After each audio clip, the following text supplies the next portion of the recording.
এই গরমকালে ঝিঙে খাওয়া খুবই স্বাস্থ্যকর, তাই আজকে ঝিঙের একটা সম্পূর্ণ নিরামিষ রেসিপি শেয়ার করছি, যা গরম ভাতের সাথে খুব সুন্দর লাগে। বেশি রিচও না, খুব হালকা পাতলাভাবে বানিয়েছি। সেই রেসিপি আজকে শেয়ার করতে চলে এসেছি। তাহলে চলুন দেরি না করে মূল রেসিপিতেই চলে যাওয়া যাক। প্রথমে ঝিঙে আর আলুটাকে কেটে নিয়েছি। আলুটাকে ছোট ছোট কিউব করে কেটেছি, ঝিঙেটা খোসা ছাড়িয়ে একটু বড় সাইজের কিউব করে কেটেছি।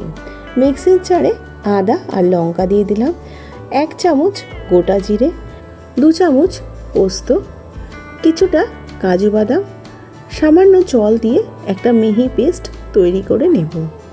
মিহি পেস্টটা তৈরি করা হয়ে গেছে, সাইডে রেখে দেব, পরে রান্নাতে ব্যবহার করব। কড়াইতে সর্ষের তেল দিয়ে দিয়েছি, তেলটা গরম হয়ে গেছে। এবার গ্যাসের ফ্লেমটা হাইতে করে দিয়ে নুন দিয়ে আলুটাকে ভেজে নেব। প্রথমে আলুটাকে 1-1.5 মিনিট নাড়াচাড়া করার পর নুনটা দিয়ে দিচ্ছি। নুনটাকে দিয়ে আলুটাকে লাল লাল করে ভেজে নেব। আলুটাকে অন্য পাত্রে তুলে রেখে দিচ্ছি। ওই তেলের মধ্যে আরেকটু তেল দিয়ে দিচ্ছি। 1/2 চামচ কালো জিরে ফোড়নে দিয়ে দিলাম। ফোড়নটা থেকে 30 সেকেন্ড মতো ভেজে নেব ফোড়নটাকে। এবার ঝিঙেগুলো যে কেটে রেখেছিলাম সেই ঝিঙেটা দিয়ে দেবো। ঝিঙেটাকে দিয়ে কিন্তু গ্যাসের ফ্লেমটা হাইতেই রাখবো, কারণ হাইতে না রাখলে ঝিঙে থেকে এতটাই জল বেরিয়ে যাবে, ঝিঙেটা রান্না করতে অসুবিধা হয়ে যাবে। আর প্রথমে নুনও দেবো না, নুন দিলেও কিন্তু ঝিঙে থেকে যথেষ্ট পরিমাণে জল বেরিয়ে যাবে। ঢাকা দিয়ে রেখে দেবো 3-4 মিনিটের জন্য। গ্যাসের ফ্লেমটা কিন্তু হাইতেই রেখেছি। ঝিঙেটা দেখুন একটু রঙটা চেঞ্জ হতে শুরু করেছে।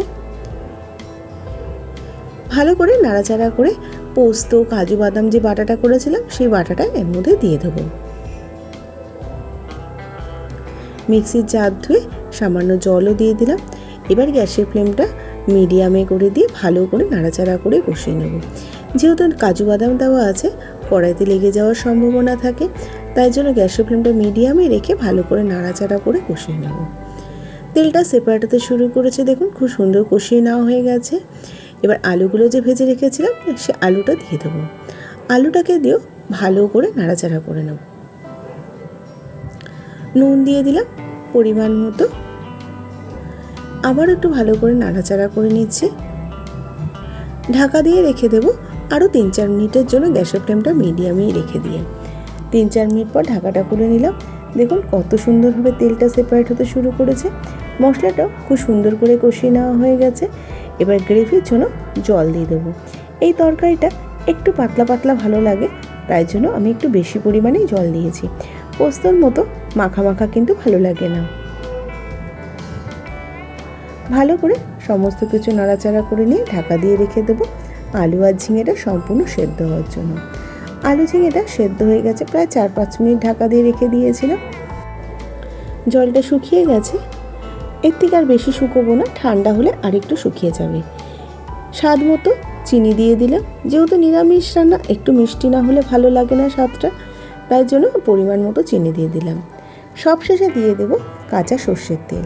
2 চামচ মতো কাঁচা সর্ষের তেল দিয়ে একটু নাড়াচাড়া করে নিয়ে গ্যাসের ফ্লেমটা বন্ধ করে 5 মিনিটের জন্য স্ট্যান্ডিং টাইমে রেখে দিয়ে আলু ঝিঙে তরকারিটাকে সার্ভ করে দেবো। একবার এইভাবে ঝিঙে আলু নিরামিষ তরকারি বানানোর অনুরোধ রইল। আশা করি রেসিপিটা আপনাদের ভালো লেগেছে। তাহলে আজকে এই পর্যন্ত, আবার হাজির হয়ে যাব নতুন কোনো রেসিপির সাথে। ভালো থাকবেন, সুস্থ থাকবেন, ধন্যবাদ।